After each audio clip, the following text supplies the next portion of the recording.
Et pour ce prochain rendez-vous, c'est une discussion qu'on vous propose, une discussion sur le thème du ROI. Quel retour sur investissement à l'heure du mobile first pour les CMO? Il y en a pas mal dans la salle. J'appelle une très belle start-up à nous rejoindre sur scène, représentée par deux speakers, Olivier Marty et Aben Bereket, donc d'Augury, qui avait plus de 100 millions d'euros de chiffre d'affaires l'an dernier. Bienvenue à eux.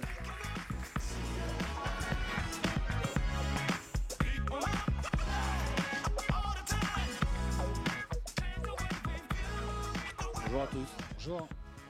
Ce ne sera pas tout à fait une discussion, en tout cas une discussion avec nous-mêmes, mais plutôt une keynote dont vous voyez la thématique ici. On est ravis d'être là après l'année dernière. On remercie de nouveau la MMA, Nicolas, Pierre-M et toute l'équipe pour cette belle invitation. Et si l'année dernière on avait parlé de sujets presque opérationnels en parlant de data, de first party data, cette année on va essayer de prendre un peu de hauteur en évoquant des notions qui, bien que traitées sous l'angle du marketing digital, s'inscrivent pleinement dans l'ère des mutations sociétales que nous connaissons tous en ce moment. On va essayer de parler de consentement, de choix et plus généralement de confiance.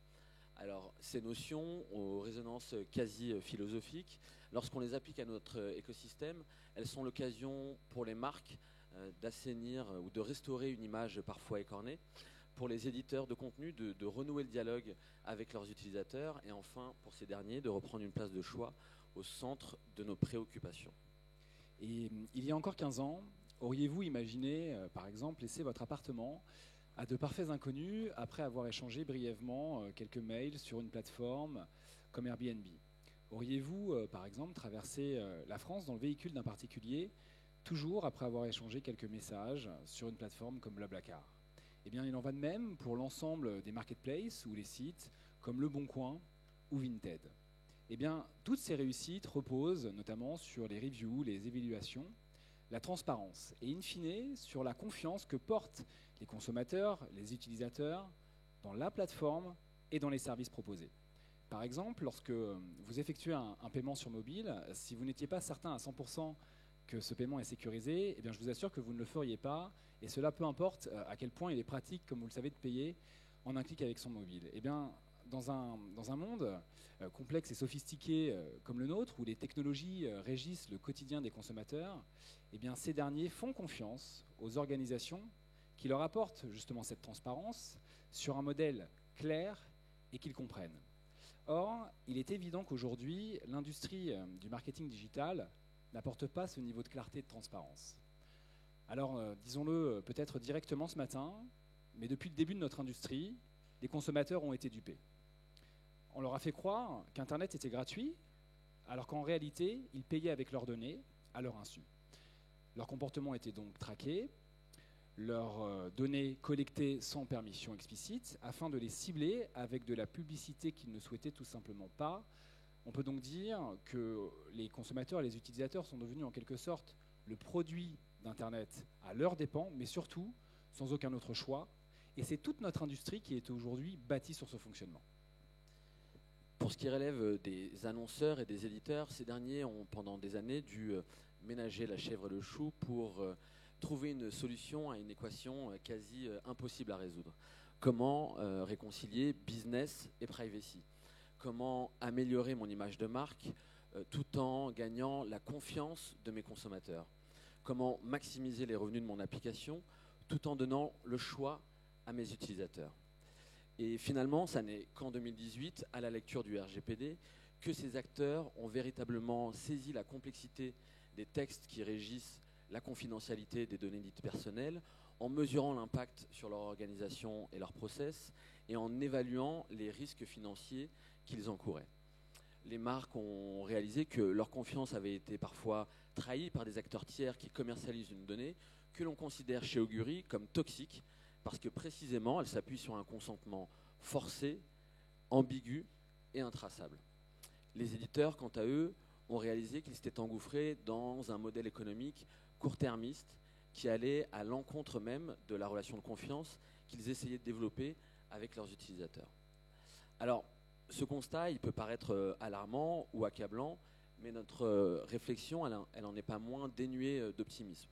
Une chose est certaine néanmoins, les solutions que nous imaginerons, elles ne seront viables que si elles s'accompagnent d'alternatives économiques viables justement pour les annonceurs et les éditeurs, mais surtout si elles placent les individus au centre de leurs préoccupations.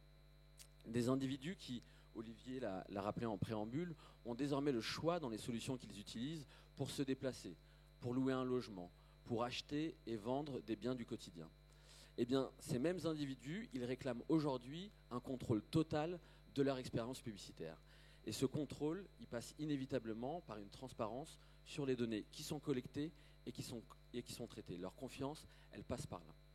Alors, disons-le clairement, selon nous en tout cas, on est véritablement à l'aube, ou peut-être même en train de vivre, la plus grande mutation que notre industrie ait connue depuis l'essor du marketing digital et l'essor du marketing mobile en particulier.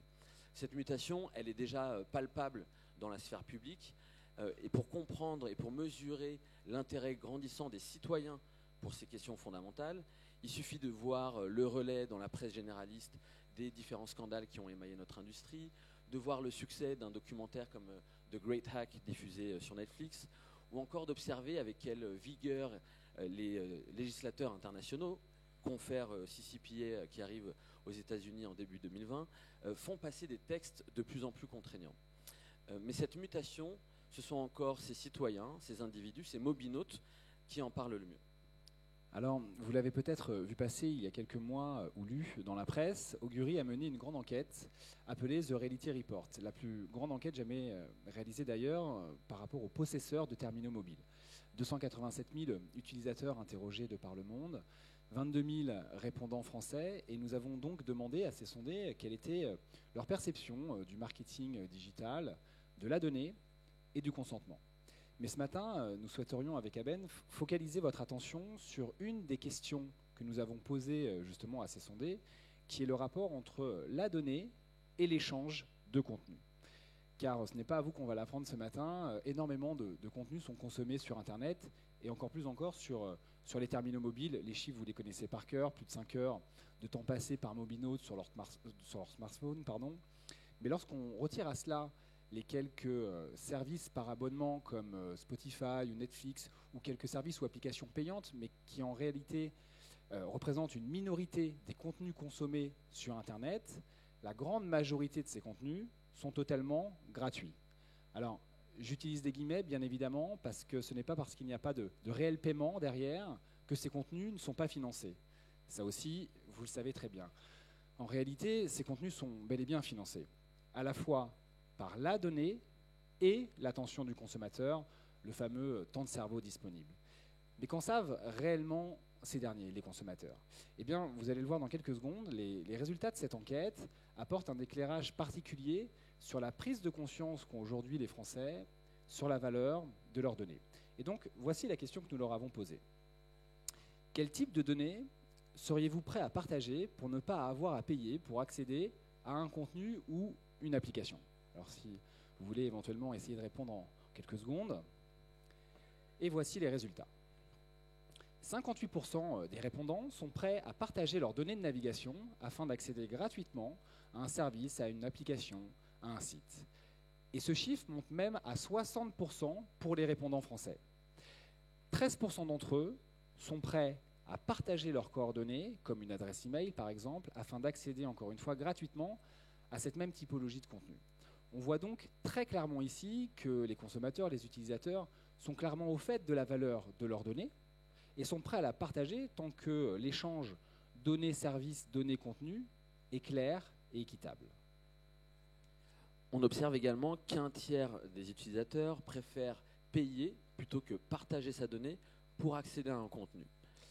Cela signifie que ces utilisateurs reconnaissent qu'il existe un juste prix pour soutenir un éditeur dans la création de son contenu ou le développement de son service.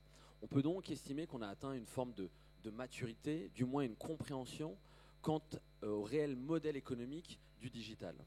Alors, si cette phase d'éducation et d'information quant à la gratuité supposée d'Internet semble bel et bien terminée, celle liée au recueil du consentement ne fait que commencer. Alors, on vous montre ici notre CMP ou notre Consent Management Platform, appelée Choice Manager, dans laquelle on a choisi d'intégrer non pas 2, mais 3 options. En effet, l'utilisateur peut choisir de partager ses données anonymement pour accéder à un contenu marketing personnalisé. Il peut ensuite refuser de partager ces données et être exposé à des publicités indésirables. Il peut enfin payer un prix juste pour accéder à un contenu sans publicité ni collecte de données. Alors, qu'est-ce qu'un prix juste, vous me demanderez?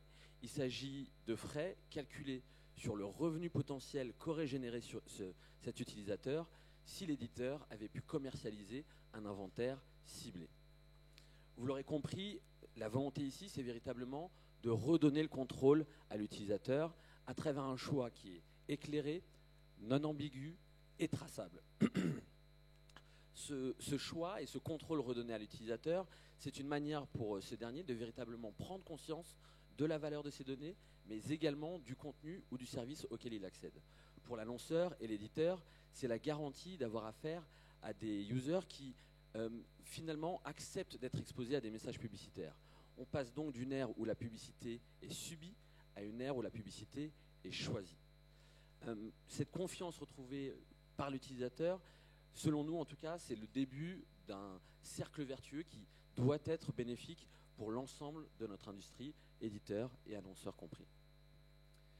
Et donc pour nous, Augury, proposer un véritable choix aux consommateurs afin de leur donner un réel contrôle sur le partage de leurs données, eh bien, c'est le meilleur moyen pour notre industrie du marketing digital afin de faire basculer justement notre industrie de l'économie de l'attention, on l'a évoqué, à l'économie de la confiance.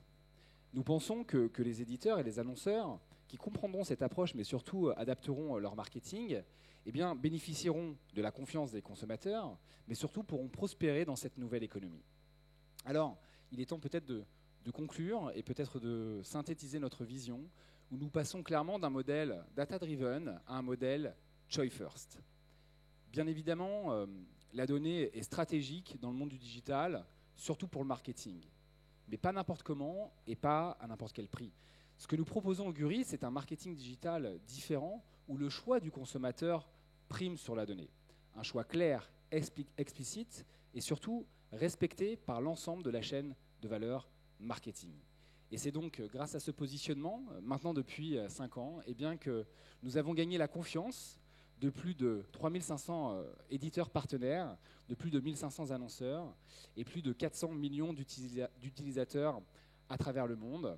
Et nous invitons donc ce matin l'ensemble des éditeurs et des annonceurs à rejoindre notre vision en espérant évidemment vous avoir pleinement convaincu. Merci beaucoup.